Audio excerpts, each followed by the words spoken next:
اسلحہ، منشیات، ریتی بجری اور دمبا کڑاہی، یہ ہے کراچی کے علاقے سوراب گوڑ میں واقع الآصف اسکوائر کی شہرت۔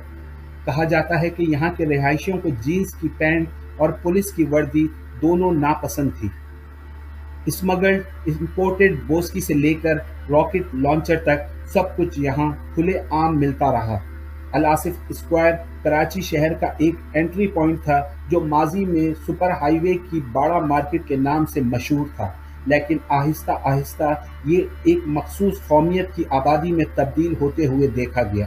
اور پھر یہ الآصف فلیٹ کا سب سے بڑا پروجیکٹ جب تعمیر ہوا تھا تو اسی آبادی نے ان فلیٹوں پر قبضہ کر کے ان فلیٹوں میں منشیات کے اڈے قائم کر دیے تھے۔ وہاں اسلحے کی خرید و فروخت عام ہوا کرتی تھی۔ جو جرائم پیشہ افغانی شہری اس جگہ آ کر آباد ہوئے تھے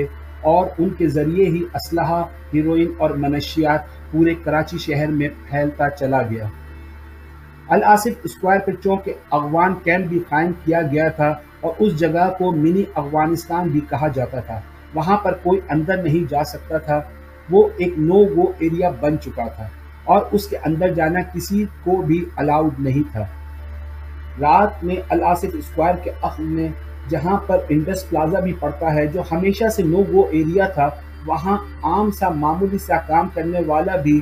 لمبی لمبی بالوں والی وگ پہن کر گلے میں SMG کاندھوں پر لٹکائے گھوما کرتے تھے، جس سے اس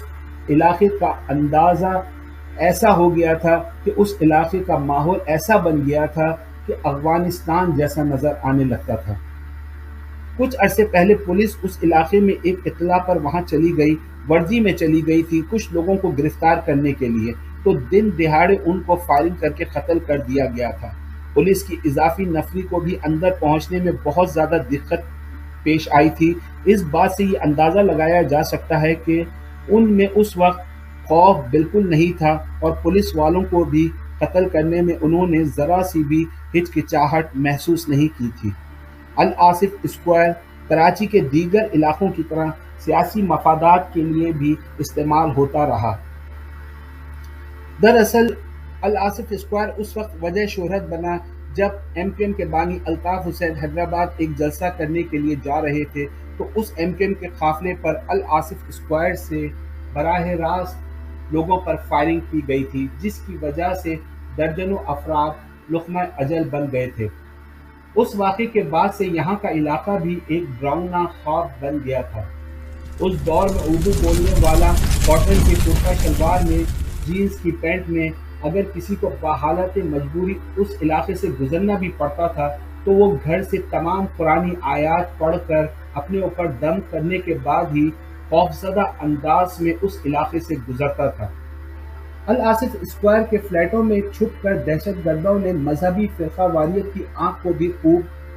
بہکایا۔ ایک مذہبی گروپ کا جب وہاں سے گزر ہوا کرتا تھا تو دوسرے مذہبی گروپ کی طرف سے ان پر براہ راست فائرنگ کی جاتی تھی،